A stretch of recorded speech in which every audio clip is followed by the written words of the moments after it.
everybody, I'm Ao, and welcome to Movement for the Movement, a yoga and movement series that is dedicated towards activists and those involved in social justice. Today I wanted to make a video because it's November 1st, 2020, and a lot of friends have been mentioning to me about how they feel anxious or uncomfortable or nervous about the upcoming election. So today's practice is in working through uncertain times. When we're facing something that's uncertain and we're constantly thinking about it, we're putting our body into fight or flight. So today's practice is about trying to ground and be able to sit with the uncertainty so that we're not constantly taxing our limbic system. So if that's what you've been feeling, I hope this practice will be helpful to you. Today's practice is a very general physical practice, so I invite you to get whatever it is that you would normally need in your practice. Knee padding, a strap, a chair, or some blocks, and let's get started.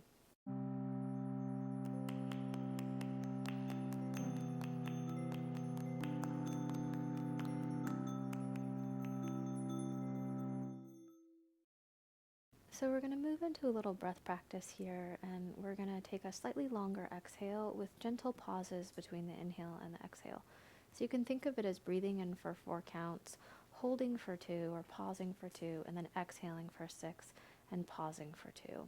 If it doesn't work for you for counting, if you don't need that kind of rigid structure, you could also just ensure that you're evening out the breath with the exhale being longer. So I'm going to inhale for 1, 2, 3, 4, and pause for 2, and exhale 2, 3, 4, 5, 6, holding for 2, inhaling 2, 4, pause 2, exhale 2, 3, 4, 5, 6, pause, inhale 3, 4, pause, exhale 5, 6, pause, inhale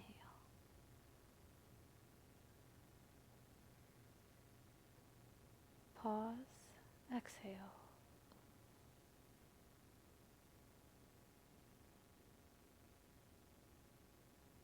5, inhale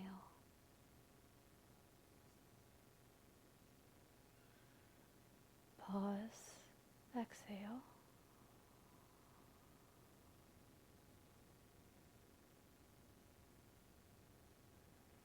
and then just coming back to a natural, easy breath.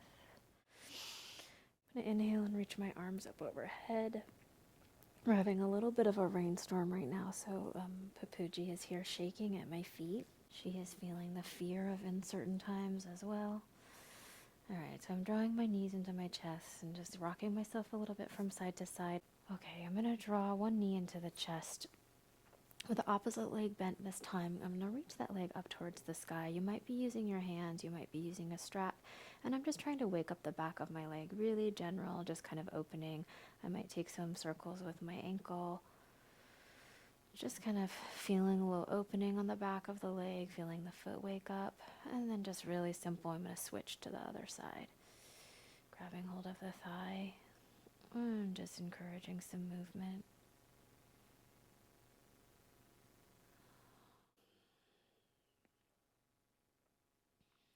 Okay, and then I'm going to invite you to find your feet on the floor, and we're going to do something just to activate the core a little bit. So again, today's practice, it'll be real general, just kind of try to hit different areas of the body.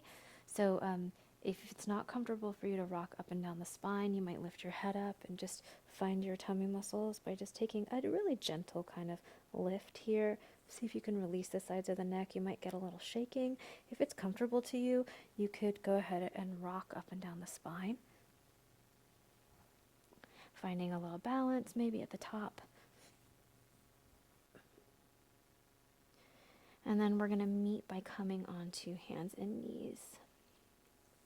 Okay, so we're going to start by just linking the breath and the movement together. So I'm going to exhale and I'm going to move back towards a child's pose and then inhale forward to my hands and my knees. Exhale, push into my hands, back towards child's pose. Nice slow inhale. I'm going to slowly push into my shins to come forward.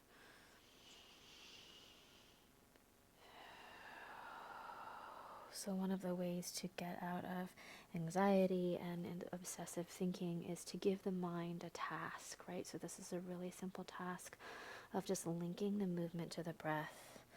Try to make the breath nice and even with the movement, so as soon as you get to the top, you're ready to exhale and move back down again.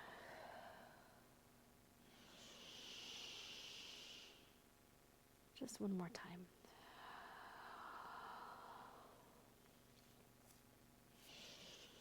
All right, if you're familiar with cat-cow here, you could take that. So exhaling and rounding the spine, and inhaling and looking up. Or you can sort of start to take whatever helps your spine warm up. So you could take a little C shape with the spine or move your hips around. I like to come into cat pose and really tuck under, really stretch out the back of the shoulders, and then kind of move around more like a cat. So figuring out what works for you, just start to warm your spine up a little bit, get into the side body. Okay, so from hands and knees, I'm going to extend one leg back and just rock forward and back a little bit, just waking up the back of the calf. I'm thinking about my front body lifting up a little bit so I'm not sagging into my lower back. And then I'm going to spin my back heel down towards the floor. My right hand is right under my right shoulder, and I'm spreading my fingers wide to protect my wrist and my knuckles. I'm going to come into a modified gate pose here. And then you can reach your top arm up towards the sky. If it's comfortable, you can turn the palm to face towards the head and then extend the arm in that direction as well. Just starting to open through the side body a little bit.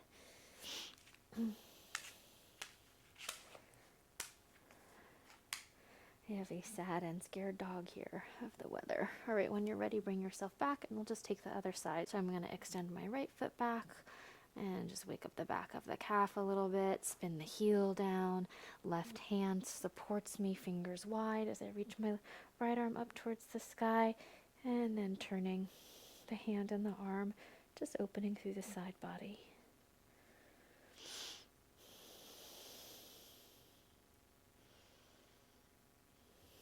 And then coming back to hands and knees.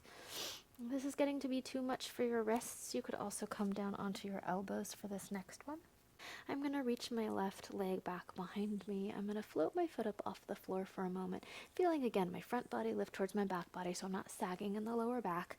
And then I'm just going to bend my knee, bottom of the foot towards the sky, give my glute a little squeeze on that side so I feel it, and that lifts my foot up just an inch, and then I'm going to draw that knee in towards the chest. We're going to step the left foot out to the side, and I'm not going to step it directly to the side, crushing my dog. I'm going to step it right in line with the shoulder, whether or not you have a dog there. You can take it in line with the shoulder. And then from here, you might stay on your hands, you might bend your elbows, or you might already be down on your elbows, depending on the tightness of your inner thigh here. And then we're going to find a little movement on the breath. Inhale, we're going to rock forward, long spine, and exhale, rock back. And inhale, open body, and exhale, and inhaling, and exhale. All right, I'm going to bring my hands back underneath my shoulders and move myself back to my hands and knees. If your wrists need a little break, you could come up and do a little activity with the flexion of the wrists. If you're familiar with downward facing dog, you could take a downward facing dog now. And just do a couple of breaths here, just finding a neutral in between pose. You can feel the difference between my right and my left legs. I'm just treading out, imagining I could even them out a little bit. And then coming back to hands and knees, reaching the right leg back behind, front body towards the back body, bending the knee, and then just find that glute. You can give the glute a little squeeze, lift the foot up an inch, and then draw the knee into the chest. Stepping the right foot out towards the right side in line with the shoulder, and then bending the elbows or coming down onto the elbows. You could also use blocks under the elbows. We're going to inhale, pull the heart forward. Exhale, heart comes back. We're going to inhale, pull the heart forward. Exhale, hips come back. Inhale, draw forward. And exhale back. All right, I'm going to come back onto my hands and knees. I'm going to come back to downward facing dog here. Do what feels right for your practice. If you're familiar with taking down dog, on a chair or a wall, you could do that.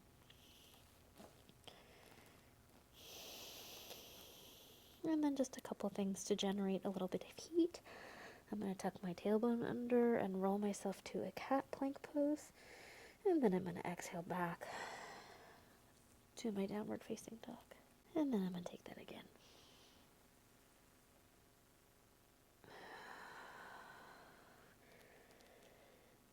And one more time.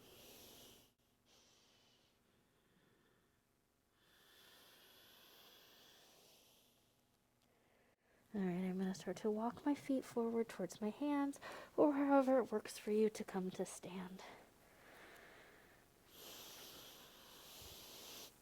So coming up to stand, we're going to come towards a tree pose. So you can lift one foot and open it out, putting it on the ankle, the inside of the leg below the knee, or the inside of the leg above the knee. Figure out what works for your body here. And then you might close your eyes once you arrive. I'm going to think about pushing my left foot towards my right leg and my right leg back and towards my left foot. So I really get a sense of my midline supporting me. And then I just invite you to notice the dance that's happening. So you might be falling over a little bit, you might be a tree in the wind, and that's fine. But no matter where you are, there is a dance that starts to happen in the ankle, and that's really important, right? That dance that's happening in the ankle is what balance is.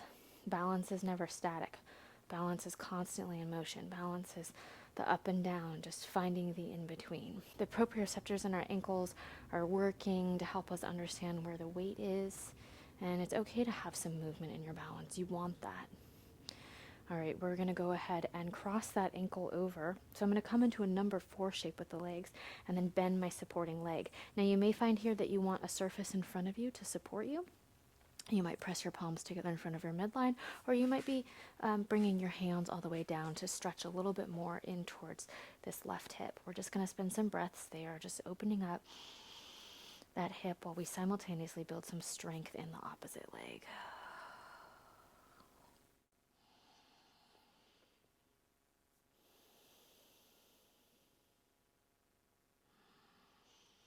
All right, to come out of this, we're just going to float right back to a low lunge pose. So you can bring your hands down in any way that feels good to you, to whatever surface you're using.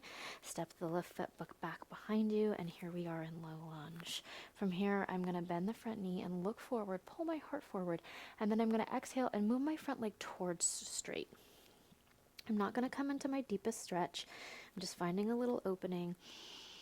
So similar to working the limbic system and going into fight or flight, we don't always want to be coming into our deepest stuff in a yoga practice, right? We're just trying to get some flexibility and some openness in the body. It's not important to come to your most extreme stretch. All right, when you're ready, we're going to come back to stand at the front of the mat to take the other side. So however you get there today, you can work through it on your own. I'm going to reach my arms up and inhale, and then bring my palms in front of my heart. I'm going to lift my right foot up and come into, again, tree pose. Again, the foot could be on the ankle, the inside line of the leg below the knee, or above the knee. And then finding that little dance, and we usually have a little more dance on one side than the other. Right, so there's usually a leg that is a little bit stronger. Again, I'm pushing my right leg in towards my left and my left leg in towards my right foot. So there's a sense of a midline to the leg and some support. And then again, just noticing that little balance dance. It's kind of like how, when a plane goes on autopilot, it's like spends 95% of its time off course, right? It has to correct itself to get on course. And so this is just a great reminder for us. Nothing is ever static as we work through these uncertain moments in life.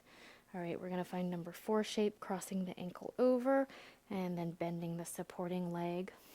And you might use a surface in front of you to support you. You could find your balance, pressing the palms together in front of the heart.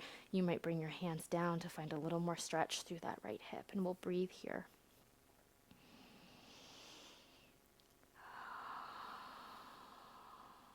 Feeling that little dance still happen. And then we can sit with this sense of uncertainty and still find the steadiness of our breath.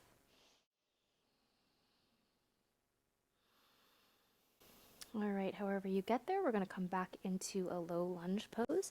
So I'm going to step my right foot back behind me, using whatever you need under your hands. We're going to bend the front knee and look forward. And then exhale, I'm going to move my front leg towards straight, just to find a little flexibility, but stay in movement. Inhale, I'm going to lift up and look forward. And exhale.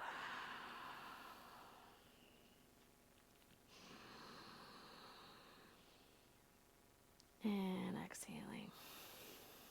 I'm going to bend my front knee, and then this time I'm going to come back to downward facing dog. You might be coming to hands and knees or to child's pose as well, and that's fine. Hands and knees is no longer an option because I have a scared little being on my mat. So the last thing that we're going to do, just to restore a sense of balance and sitting with the discomfort of uncertainty, is to find a little breathing, and we're going to practice something called alternate nostril breathing. Now, if this practice doesn't work for you because you don't have access in breathing through both of your nostrils, you could also just practice the breath that we did at the beginning, which is pausing between the inhale and the exhale and extending the exhale by a couple counts. If you'd like to practice alternate nostril breathing, then I invite you to go ahead and find a comfortable seat. And it doesn't have to be cross-legged. It could be in a chair, it could be on your knees, but really whatever feels right for you. So with this practice, I'm going to take the thumb of my hand, I'm using my right hand, and I'm going to be closing off one of my nostrils. And then I'm going to be taking the ring finger on that same hand and closing off the opposite nostril. So what that's going to look like is I'm going to close off my right nostril and exhale through my left. Then I'm going to breathe in through my left nostril, close off left nostril, and exhale through my right. And I'll explain this as we go along. When you're ready, take an inhale through both nostrils. Close off right, exhale left. Inhale through your left nostril. Close off both, and exhale right. Inhale right. Close, exhale left. Inhale left. Close, exhale right. Inhale right. Close, exhale left. Inhale left. Close, exhale right.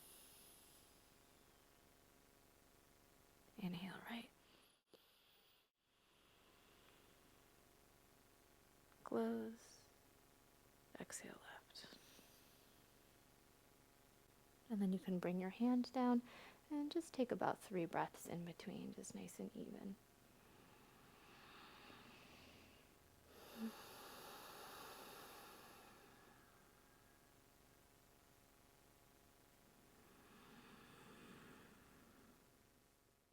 And then I invite you to do this practice once more on your own. 3 breaths each side, so 6 breaths total, and 3 breaths to finish through both nostrils.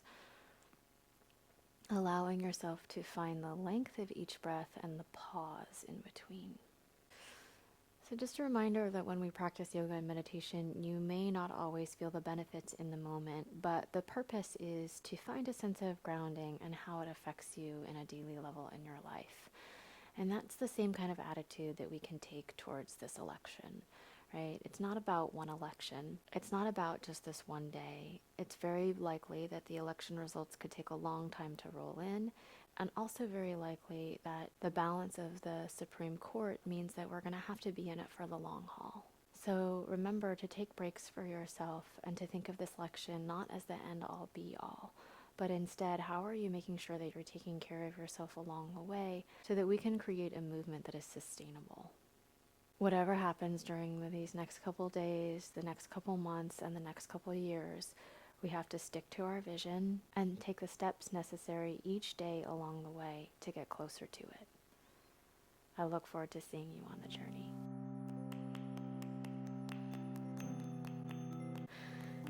Oh, honey bun. I know, you're so scared. Come here, right here. Come right over here.